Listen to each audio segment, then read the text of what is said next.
Hello everyone, welcome to Physics Mafia. Today we are going to discuss problem number 1.82 from Erodo-Hitley series.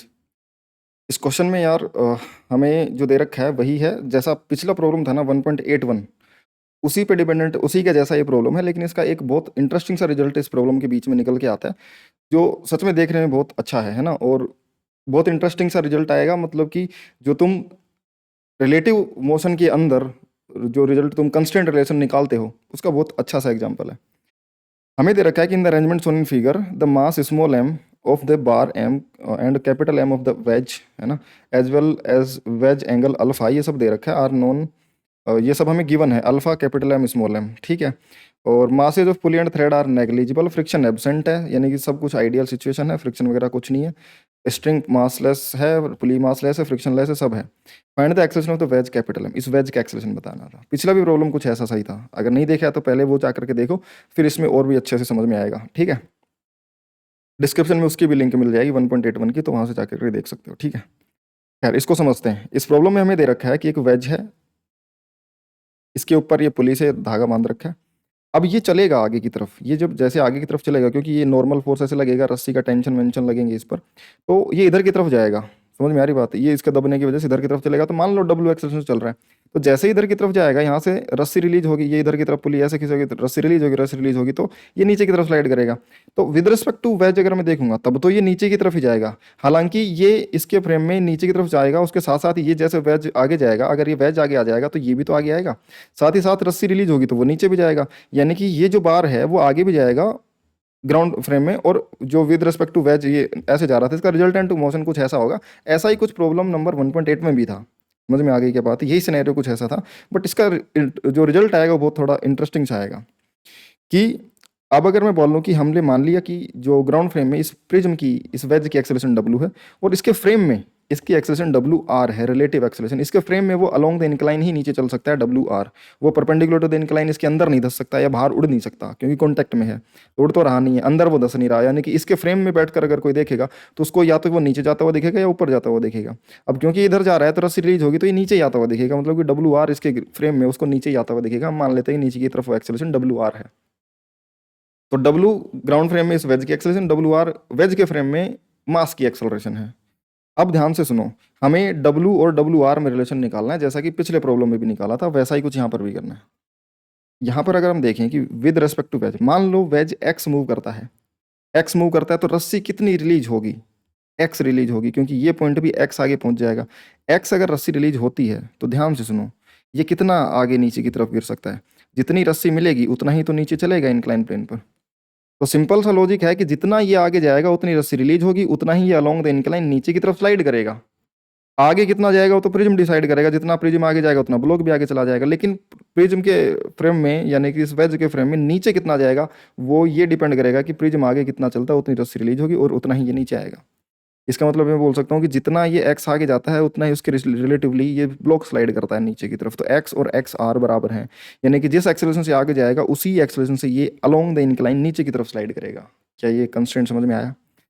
समझ में आ रही बात? जितना ये आगे जाएगा ग्राउंड फ्रेम में उतना ही पुली आगे जाएगी तो उतनी रस्सी रिलीज होगी, तो उतना ही अलोंग द इंक्लाइन इसको नीचे जाने के लिए रस्सी मिलेगी, तो उतना ही ये नीचे खिसकेगा, सीधी सी बात है। विद रिस्पेक्ट टू प्रिज्म इसके जो नीचे का डिस्प्लेसमेंट है वो इसके ग्राउंड फ्रेम के डिस्प्लेसमेंट के बराबर है। ये अच्छा सा रिजल्ट है ना, बहुत खूबसूरत सा रिजल्ट है। यानी कि इसकी ग्राउंड फ्रेम में जो एक्सेलरेशन है वही एक्सेलरेशन इसकी प्रिज्म के फ्रेम में है, डब्ल्यू आर डब्ल्यू के बराबर है, इसकी रिलेटिव एक्सेलरेशन इसकी ग्राउंड फ्रेम की एक्सेलरेशन के बराबर है। समझ में आ गई बात? So from constraint relation, we can see that the wedge moves by distance x in horizontal direction and bar also moves distance x along the incline with respect to the incline जो बोलेंगे उसको। तो relative acceleration जो है, relative displacement of बार जो है वो displacement of ways के बराबर है, एक्स आर एक्स के बराबर है, यानी कि डब्ल्यू आर डब्ल्यू के बराबर होगा, ठीक है। तो अब हम इसको सोल्व करते हैं, इस पर डायनेमिक्स की इक्वेशन अप्लाई करना स्टार्ट करते हैं। ये प्रिज्म देखो, इस प्रिज्म पर एक रस्सी पे पुली की टेंशन, जो पुली पर रस्सी की जो टेंशन होगी वो इस पर लगेगी, पुली इससे कनेक्टेड है तो वो टेंशन इसी पे ट्रांसफर होगी। तो एक टेंशन ऐसे लग रही है, एक टेंशन ऐसे लग रही है, ये अल्फा एंगल पर है, ये एंगल अल्फा होगा, तो अलोंग द इंक्लाइन है ये रस्सी, तो ये भी एंगल अल्फा। तो हॉरिजॉन्टल में कंपोनेंट टी कोस अल्फा और वर्टिकल में टी साइन अल्फा आ जाएगा। वर्टिकल डायरेक्शन में इसका नॉर्मल ड्यू टू ग्राउंड लग रहा होगा, नीचे इसका खुद का M G capital M G लग रहा होगा, साथ ही साथ नॉर्मल लग रहा होगा। नॉर्मल अगर मैं देखूंगा तो परपेंडिकुलर टू उसके वर्टिकल के साथ में एंगल अल्फा पर लग रहा होगा, क्योंकि ये हॉरिजॉन्टल से एंगल अल्फा है। यहाँ पर देखूंगा ऐसे समझ लो, ये अल्फा तो ये 90, ये अल्फा तो 90 माइनस अल्फा, ये 90 माइनस अल्फा, परपेंडिकुलर देखूंगा तो ये 90, तो ये अल्फा बनेगा, यानी कि नॉर्मल अल्फा एंगल पर होगा वर्टिकल से। तो इसका vertical component S N cos alpha, horizontal N sine alpha. तो हॉरिजॉन्टल डायरेक्शन में एन साइन अल्फा लग रहा है, टेंशन लग रहा है, और माइनस का टी कोस अल्फा लग रहा है।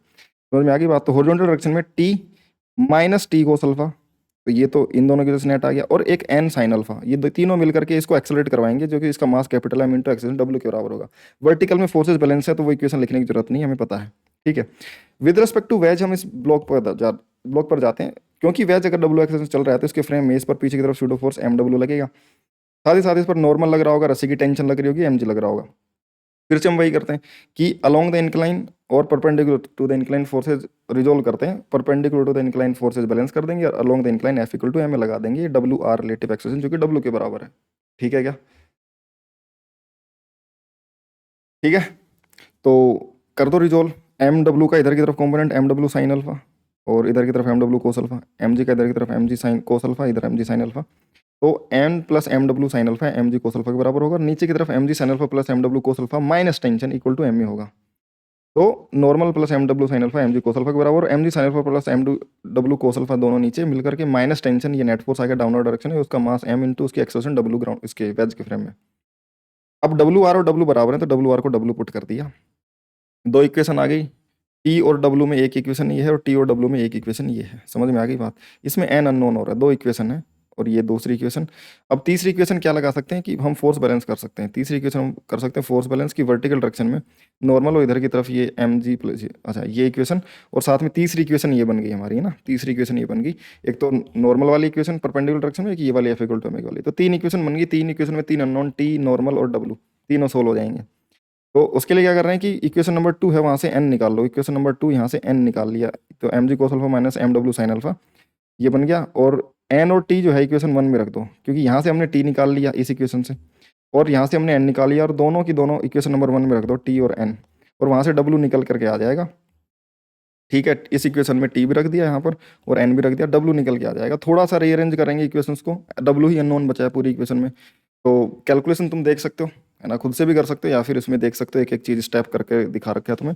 फाइनली जो डब्ल्यू की वैल्यू निकल करके आएगी वो M G sine alpha plus M G sine alpha हमने capital M plus 2m 1 minus cos alpha, ये निकल के आ जाएगी जो हमें चाहिए थी। समझ में आ गई बात। हमसे अगर पूछा जाए स्मॉल एम की ग्राउंड फ्रेम में एक्सेलरेशन क्या होगी, तो हमें पता है कि रिलेटिव एक्सेलरेशन क्या होगा, ब्लॉक की एक्सेलरेशन माइनस वेज की acceleration, acceleration of block with respect to wedge, ये हमें पता है डब्ल्यू आर है। तो एक्सेलरेशन ऑफ ब्लॉक डब्ल्यू क्या बनेगा, acceleration relative acceleration plus acceleration of ways, ये इधर जाकर के ऐड हो जाएगा, तो ये डब्ल्यू बी निकल के आ जाएगा। डब्ल्यू बी हमें पता है, वेज की एक्सेलरेशन हमने निकाली, यही तो डब्ल्यू है। और डब्ल्यू आर और डब्ल्यू दोनों डब्ल्यू डब्ल्यू हैं, इन दोनों के बीच का एंगल ये कितना बन जाएगा, क्योंकि ये एंगल अल्फा है, तो हॉरिजॉन्टल से ये भी एंगल अल्फा होगा, तो ये पाई माइनस अल्फा बन जाएगा। अब दो वेक्टर्स हैं इक्वल मैग्नीट्यूड के, डब्ल्यू भी डब्ल्यू है और डब्ल्यू आर भी डब्ल्यू है, तो इन दोनों का रिजल्टेंट क्या बनेगा, दो इक्वल वेक्टर्स के square root of A square plus B square plus 2ab cos theta से निकालते हैं ना, नेट जो रिजल्टेंट बनता है वो 2w, डब्ल्यू नेट जो बनेगा 2w एडिशन का cos theta by 2, 2a cos theta by 2 होता है एडिशन का, तो ये 2w, और ये क्या बन जाएगा कोस पाई माइनस अल्फा बाई 2, यानी कि pi by 2 minus alpha by 2, cos pi by 2 90 degree sine में बदल जाएगा, तो 2w साइन अल्फा बाई 2 बन जाएगा। समझ में आ गई बात। और ये नेट रिजल्टेंट एक्सेलरेशन आ जाएगी उसकी ग्राउंड फ्रेम से अगर पूछी जाए तो ब्लॉक की। ठीक है, क्योंकि डब्ल्यू आर डब्ल्यू के बराबर है और ये डब्ल्यू है, इक्वल मैग्नीट्यूड के वेक्टर इतने एंगल पर हैं, तो रिजल्टेंट निकालना कोई बड़ी बात नहीं है। ठीक है, आई होप कि ये चीज़ें तुम्हें समझ में आई होंगी, और कोई भी डाउट हो तो तुम टेलीग्राम पर आकर के डिस्कस कर सकते हो मुझसे। अपना जो डाउट ग्रुप है माफियाज डाउट किलर्स ग्रुप, और अपना टेलीग्राम चैनल है फिजिक्स माफिया के नाम से, वहाँ पर जाकर ज्वाइन कर दें, जहाँ से तुम्हें क्लासेस के लिंक वगैरह अपडेट सारे मिलते रहेंगे। और ऐसे इंटरेस्टिंग क्वेश्चंस के लिए और कंसेप्चुअल क्लैरिटी के लिए तुम चैनल को सब्सक्राइब कर सकते हो, अपने फ्रेंड्स के साथ शेयर कर सकते हो, वीडियो को लाइक कर सकते हो, कमेंट करके बता सकते हो कि तुम्हें क्या चीज़ अच्छी लगी। ठीक है, बाकी मिलते हैं यार नेक्स्ट वीडियो में, बाय।